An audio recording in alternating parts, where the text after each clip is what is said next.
अच्छा, जब cochlear implant की थेरेपी शुरू होती है ना इनिशियली, ऑफ कोर्स पेरेंट्स को नहीं पता, उनको लग रहा है भाई इतनी महंगी हमने सर्जरी कराई है, थेरेपीज पे हम आ रहे हैं, तो मेरे बच्चे को बोलने लगना चाहिए। This is very humanly nature. हम भी कोई नया सामान लेके आते हैं या कुछ नई एक्टिविटी कर रहे हैं, 2 दिन जिम में गए हैं, तो वी एक्सपेक्ट कि भाई वेट लॉस क्यों नहीं हो रहा, वेट लॉस क्यों नहीं हो रहा। This is very normal.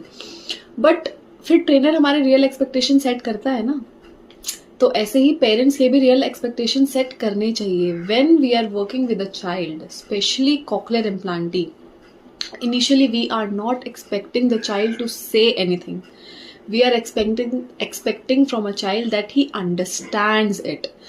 He understands the normal functional words वो होते हैं जो हम रोजमर्रा की लाइफ में हाई फ्रिक्वेंसी वर्ड्स यूज करते हैं, जैसे उसका खुद का नाम, किसी को बुलाना, किसी को कोई सामान देना, कोई डायरेक्ट ऐसे सिंपल कमांड जो वो रोज कर रहा है, जैसे पीछे हो जाओ, नीचे हो जाओ, बैग ले लो, पानी पी लो, गेट बंद कर दो, उठ जाओ।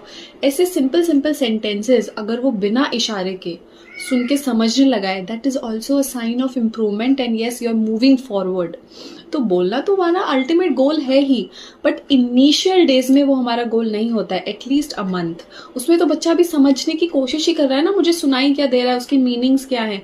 बट जब हम साइंस के साथ इनिशियली कुछ उसको कमांड्स देते हैं एंड धीरे धीरे when we fade out those science, और जब वो समझने लग जाता है ना विदाउट एनी साइन, तब हमें समझ आता है कि ठीक है उसने सुन के ये किया है, तो उसने इन वर्ड्स को जो भी उसने सुना और समझा उसकी कुछ मीनिंग डेवलप की है। That is also a big improvement. कुछ पेरेंट्स ठीक है अटक जाते हैं कि भाई हमें अभी तक आवाज़ सुनाई नहीं दी, वो उनको धीरे धीरे समझ आता है, 1-2 दिन में उनको काउंसलिंग से समझ नहीं आता कि what actually is gonna take time. Specially fathers, उनको बहुत ज़्यादा जल्दी होती है कि भाई इतने दिन हो गए, इतने दिन हो गए, क्योंकि वो आ नहीं रहे। They are not seeing the everyday struggle which a mother is seeing every day in session at home, कि जो उसने छोटी सी भी चीज़ कर दी है उसके लिए हम कितने दिनों से पीछे लगे हुए थे कि उसको अब ये समझ आ गया है। तो मुझे लगता है माएँ जो होती है ना वो इस जर्नी को ज़्यादा इंजॉय करती है। लाइक जहाँ मैंने देखा है, maybe there are some exceptions where fathers are also working equally, but mostly fathers are like away for work and mothers are keenly working with the child. So I think I should be sharing this.